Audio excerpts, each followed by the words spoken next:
(2010년) 미국 캘리포니아에 사는 코빌 부부는 22년간 전화벨이 울릴 때마다 혹시나 하는 기대를 하고 전화를 받아왔습니다. 22년 전 그들의 아들 스콧 코빌이 사라졌었기 때문이었죠. 하지만 이제 그러한 기다림은 없을 것입니다. 아들을 살해한 사람이 체포돼 자백했으니깐요.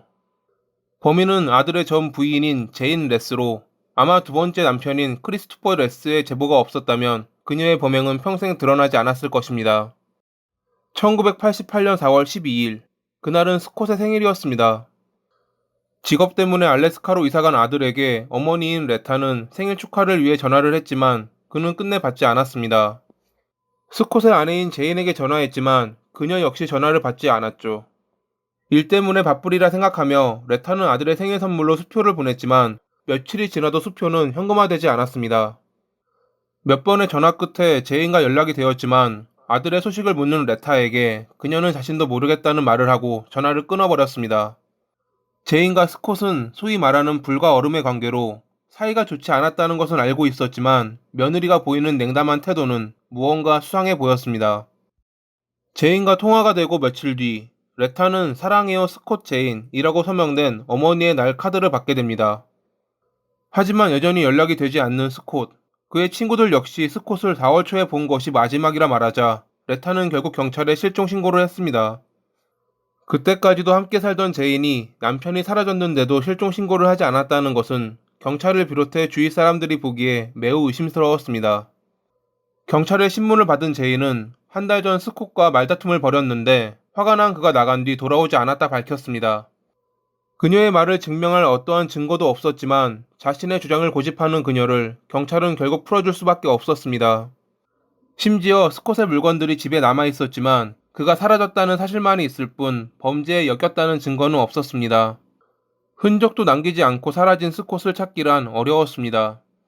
차라리 시신이라도 발견되었더라면 범죄 수사가 진행되었겠지만 당시 시대상 성인의 실종을 경찰이 수사하기엔 인력도 인식도 부족했습니다.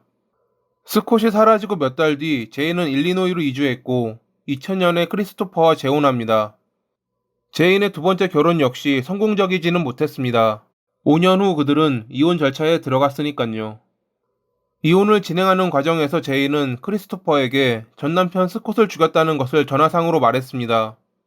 통화 내용에 대해 정확한 공개는 하지 않았지만 아마 자신에게 유리한 이혼을 위해 모종의 협박용으로 과거 자신의 범죄를 이용하지 않았나 추측합니다.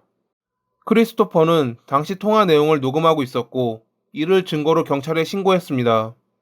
스콧이 실종된 지 19년 만인 2007년에 사건의 재수사가 이뤄졌고 과거 그가 살았던 트레일러에서 혈흔을 비롯해 여러 증거를 확보했습니다.